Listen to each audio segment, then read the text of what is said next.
नमस्कार माझ्या यूट्यूब फॅमिलींनो, स्वागत आहे आपल्या उर्मिलाज किचन रेसिपी चॅनलवर। आज मी घेऊन आली आहे तुमच्यासाठी अगदी नवीन रेसिपी, ती म्हणजे जिभेला चव देणारी अशी टोमॅटोची चटणी। अगदी काही वेळेत होणारी अशी ही झटपट रेसिपी आहे। चला तर मग वेळ न काढता रेसिपीला सुरुवात करू। चला तर मग पाहूया आपण त्यासाठी लागणारे साहित्य।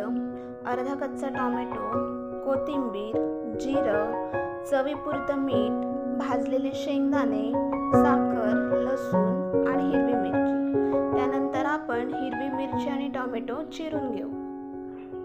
अशा प्रकारे मी उभे चिरून टोमॅटो घेतलेत व हिरवी मिरची पण चिरून घेतली आहे। आता ह्यामध्ये आपण लसूण ॲड करू आणि एका कढईमध्ये तेलावर छान असं परतून घेऊ। असं हे मंद गॅसवर 10 मिनिटं छान असं परतून घेतलंय। अशा प्रकारे हे आपण मंद गॅसवर परतून घेतलंय। आता थंड होण्यासाठी आपण हे 10 मिनिटं असंच ठेवून देऊया। हे जे कढईमध्ये आपण मगाशी छान असं 10 मिनिटं परतून घेतलं होतं ते पूर्णपणे आता आपण थंड होऊ दिलं आहे। त्यानंतर आपण हे भाजून घेतलेले शेंगदाणे आहेत त्याचा सर्वप्रथम कूट करून घेऊया। असा जो आपण शेंगदाण्याचा कूट करून घेतला आहे तो आपण आता यामध्ये ॲड करूयात।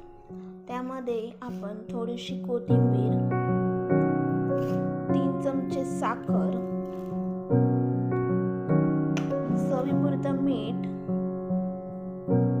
आणि 1 चमचा जिरे असं हे छान असं परत एकदा आपण मिक्सरला वाटून घेऊ। तर जे आपण मगाशी सगळं वाटप एका मिक्सरच्या भांड्यामधून छान असं बारीक वाटून घेतल्यानंतर अशी आपली ही टोमॅटोची होणारी झटपट आणि टेस्टी चटणी तयार झाली आहे। सजावटीसाठी मी वरून फक्त कोथिंबीर शिवरून टाकली। चला तर मग वाट कसली पाहताय, रेसिपी आवडल्यास नक्की तुम्ही सुद्धा ट्राय करा आणि माझ्या चॅनलला लाईक करा, शेअर करा, सबस्क्राईब करा आणि कमेंट करायला विसरू नका।